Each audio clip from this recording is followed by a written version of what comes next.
Hi guys, welcome back to the reading corner. Happy Monday. We're going to continue reading from Little House in the Big Woods.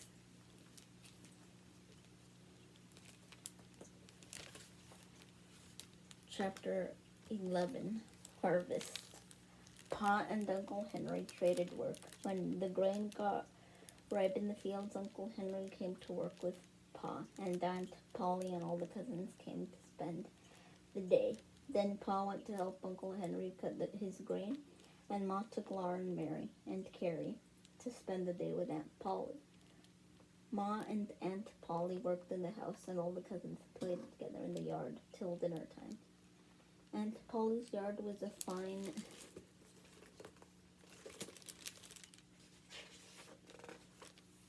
place to play because the stumps were so thick.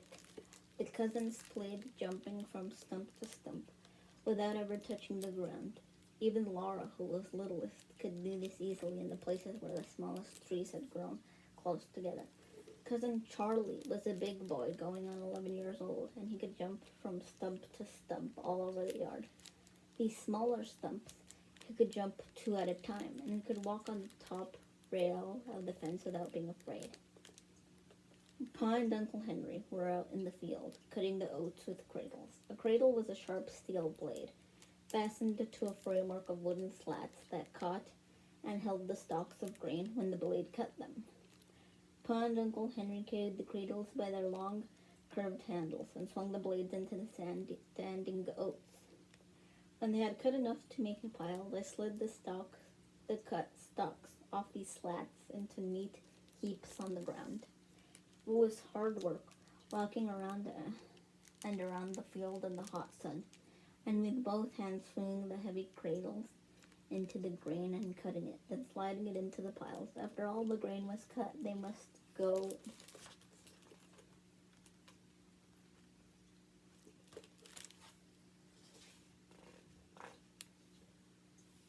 over the field again. This time they would stoop over each pile, and taking up a handful of the stalks in each hand, they would knot them together to make a longer strand. Then, gathering up a pile of grain in their arms, they would bind it tightly around with the band they had made and tie the band and tuck in its ends. After they made 7 such bundles, then the bundles must be shocked. To make a shock, they stood 5 bundles upright, snugly together with their oats headed up. Then over these they put 2 more bundles, spreading over the stalks to make a little roof and shelter. The 5 bundles from dew and rain. Every stalk of the cut grain must always be safely in the shock before dark, for lying on the dewy ground all night would spoil it.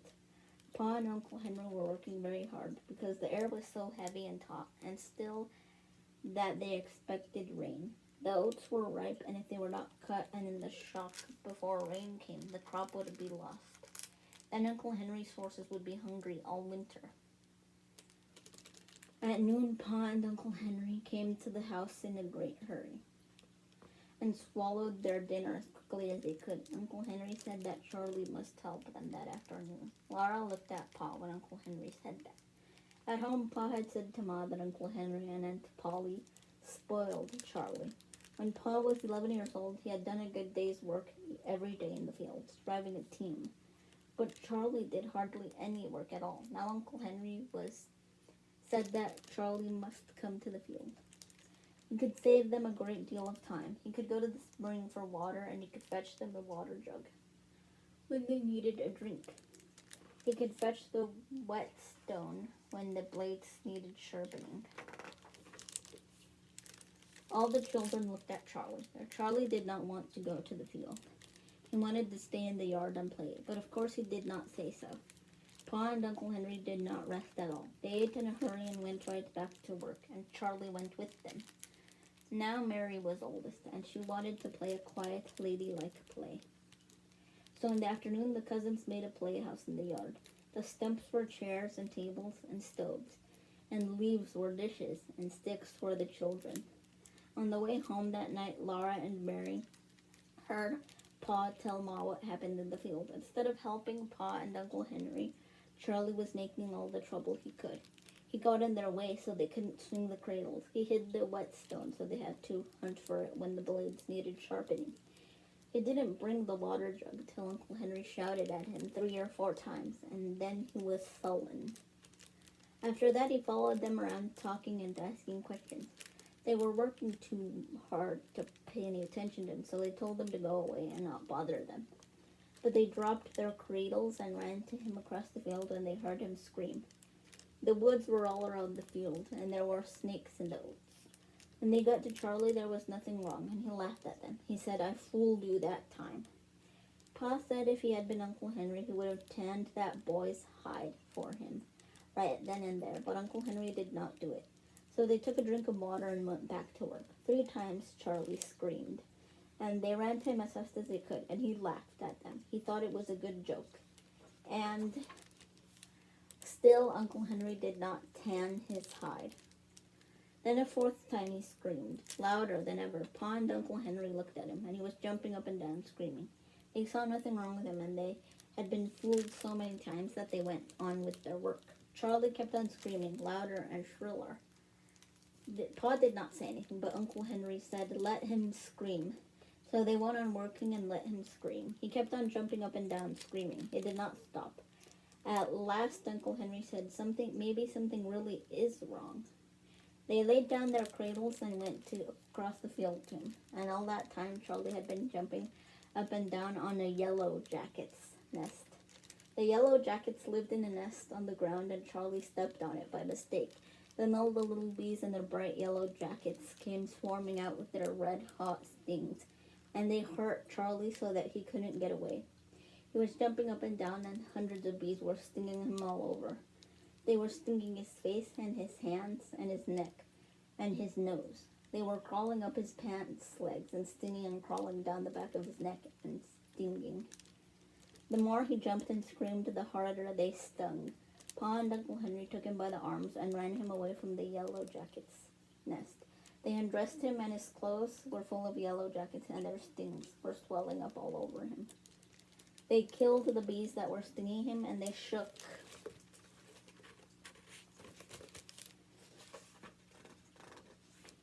the bees out of his clothes, and then they dressed him again and sent him to the house.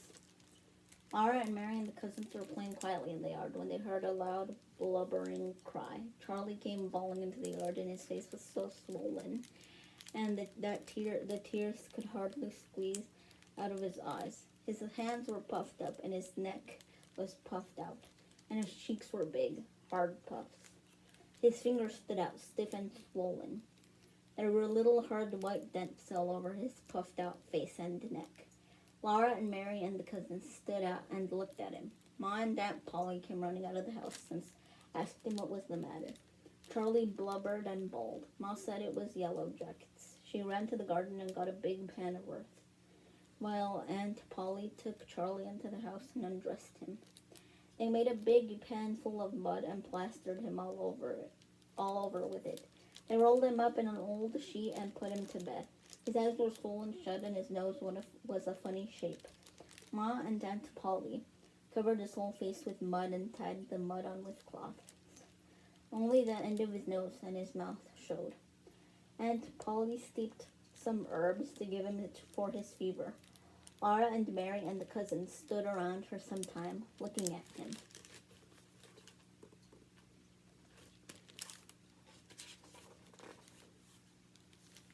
It was dark that night when Pa and Uncle Henry came from the field. All the oats were in the shock, and now the rain could come and it would not do any harm. Pa could not stay to supper. He had to get home and do the milking. The cows were already waiting at home, and when cows are not milked on time, they do not give so much milk. He hitched up quickly, and they all got into the wagon. Pa was very tired, and his hands ached so that he could not drive very well, but the horses knew the way home. Ma sat beside him with baby Carrie, and Laura and Mary sat on the board behind them. Then they heard Pa tell about what Charlie had done. Laura and Mary were horrified. They were often naughty themselves, but they had never imagined that anyone could be as naughty as Charlie had been. He hadn't worked to help save the oats. He hadn't minded his father quickly when his father spoke to him. He had bothered Pa and Uncle Henry when they were hard at work.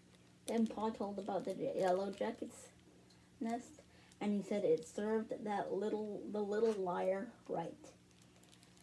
After she was in the trundle bed that night, Lara lay and listened to the rain, drumming on the roof and screaming from the eaves. And she thought about what Pa had said. She thought about what the Yellow Jackets had done to Charlie. She thought it served Charlie right, too. It served him right because he had been so monstrously naughty. And the bees had a right to sting him when he jumped on their home, but she didn't understand why Pa had called him a little liar. She didn't understand how Charlie could be a liar when he had not said a word. Chapter 12. The Wonderful Machine. Next day, Pa cut the heads from several bundles of the oats and brought the clean, bright yellow straws to Ma. She put them in a tub of water to soften them and keep them soft. Then she sat in the chair by the side of the tub and braided the straws. She took up several of them, knotted their ends together, and began to braid. The straws were of different lengths, and when she came near the end of one straw, she put a new longer one from the tub in its place and went on braiding. She let the end of the braid fall back into the water and kept on braiding till she had many yards of braid. All her spare time for days she was braiding straws. She made a fine, narrow, smooth braid, using 7 of the smallest straws. She used 9 larger straws for a wider braid and made it notched all around the edges. And from the very largest straws, she made the widest braid of all. When all the straws were braided, she threaded a needle with strong white thread. And beginning at the end of a braid, she sewed it round and round, holding the braid so it would lie flat after it was sewed. This made a little mat, and Ma said it was the top of the crown of a hat. Then she held the braid tighter on one edge and kept on sewing it around and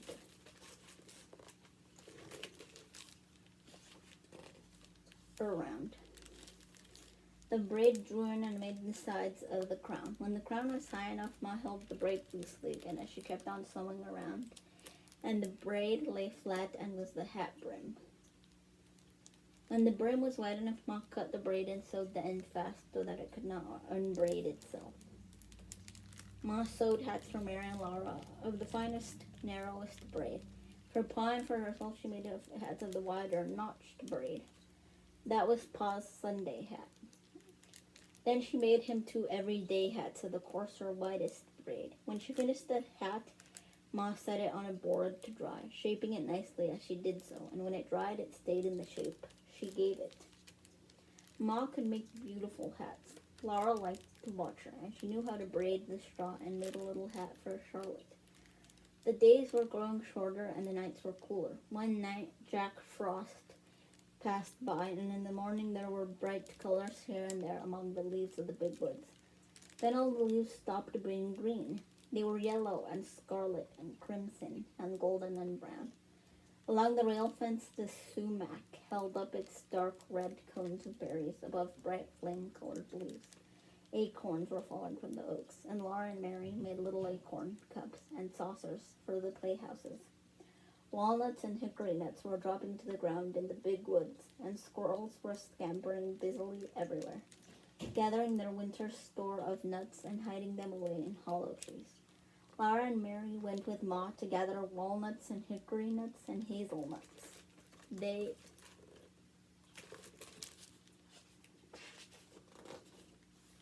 spread them in the sun to dry. Then they beat off the dried out hulls and stored the nuts in the attic for winter. It was fun to gather the large round walnuts and the smaller hickory nuts and the little hazelnuts that grew in bunches on the bushes.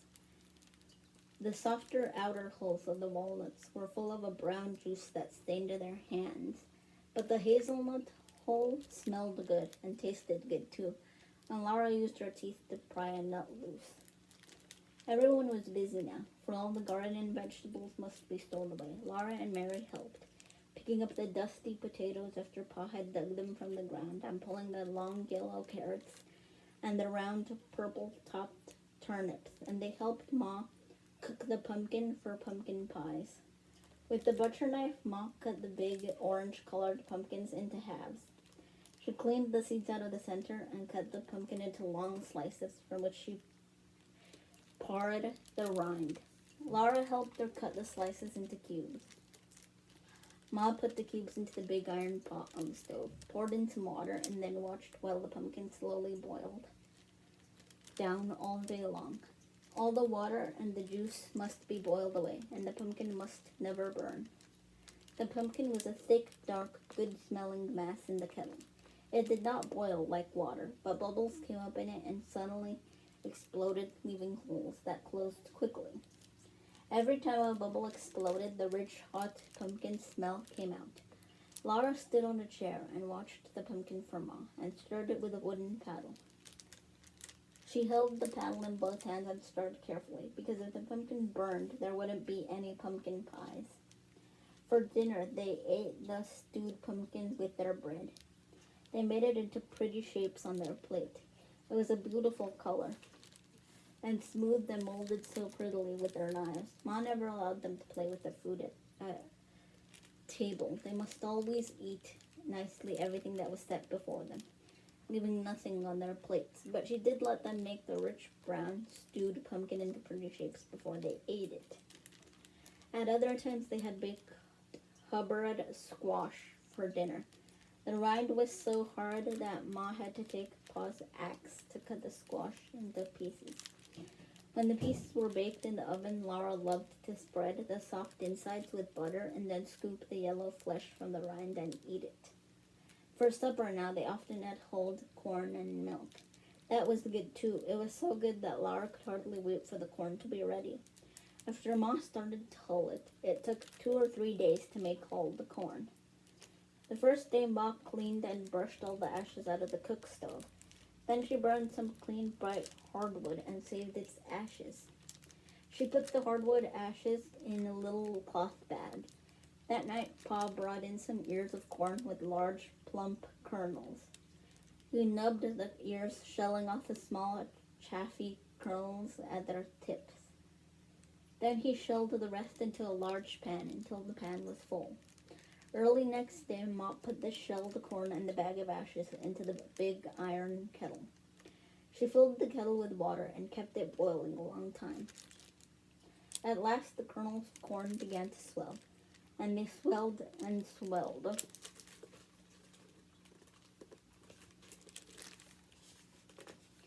until their skins split open and began to peel off. When every skin was loosened peeling, Ma lugged the heavy kettle outdoors. She filled the clean washtub with cold water from the spring, and she dipped the corn out of the kettle into the tub. Then she rolled the sleeves of her flowered calico dress above her elbows, and she knelt by the tubs. With her hands, she rubbed and scrubbed the corn until the holes came off and floated on top of the water.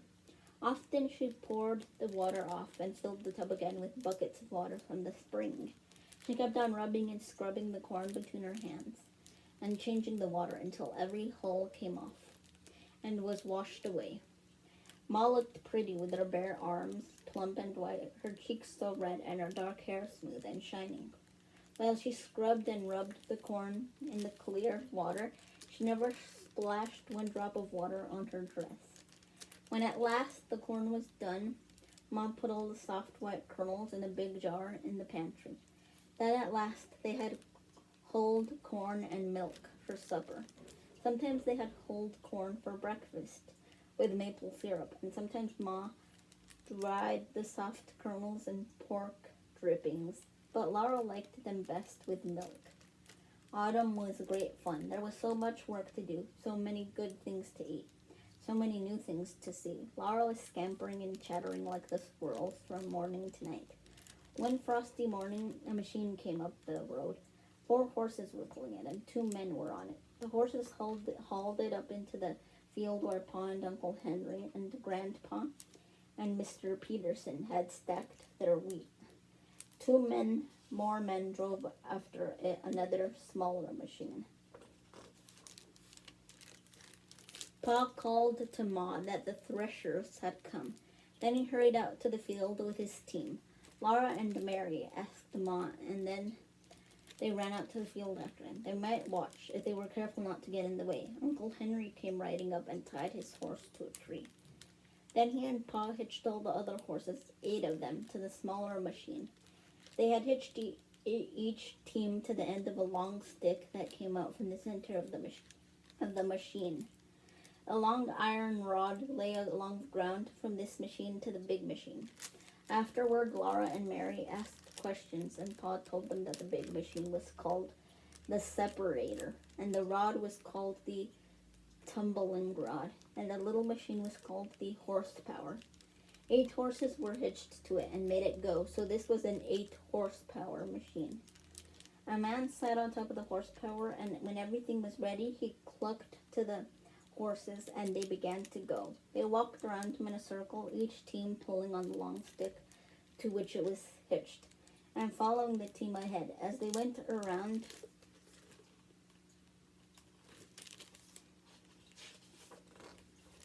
they stepped carefully over the tumbling rod, which was tumbling over and over on the ground. Their pulling made the tumbling rod keep rolling over, and the rod moved to the machinery of the separator, which stood beside the stack of wheat. All this machinery made an enormous rackety banging and clanging. Laura and Mary held tight to each other's hand at the edge of the field and watched with all their eyes. They had never seen a machine before. They had never heard such a racket. Pa and Uncle Henry on top of the wheat stack were pitching bundles down onto a board. A man stood at the board and cut the bands on the bundles and crowded the bundles one at a time into a hole at the end of the separator. The hole looked like the separator's mouth, and it had long iron teeth. The teeth were chewing. They chewed the bundles, and the separator swallowed them. Straw blew out at the separator's other end, and wheat poured out of its side. 2 men were working fast, trampling the straw and building it into a stack. 1 man was working fast, sacking the pouring grain. The grains of wheat poured out of the separator into a half-bushel measure, and as fast as the measure filled, the man slipped an empty one into its place and emptied the full one into a sack. He had just time to empty it and slip it back under the spout before the other measure ran over. All the men were working as fast as they possibly could, but the machine kept right up with them.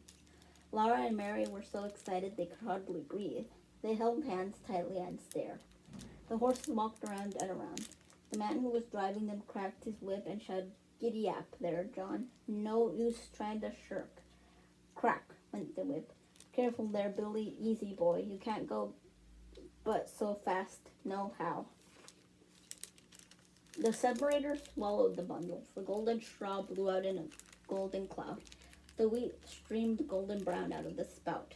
While the men hurried, Pa and Uncle Henry pitched bundles down as fast as they could, and chaff and dust blew over everything. Laura and Mary watched as long as they could. Then they ran back to the house to help Ma get dinner for all those men. A big kettle of cabbage and meat was boiling on the stove. A big pan of beans and a Johnny cake were baking in the oven. Laura and Mary set the table for the threshers.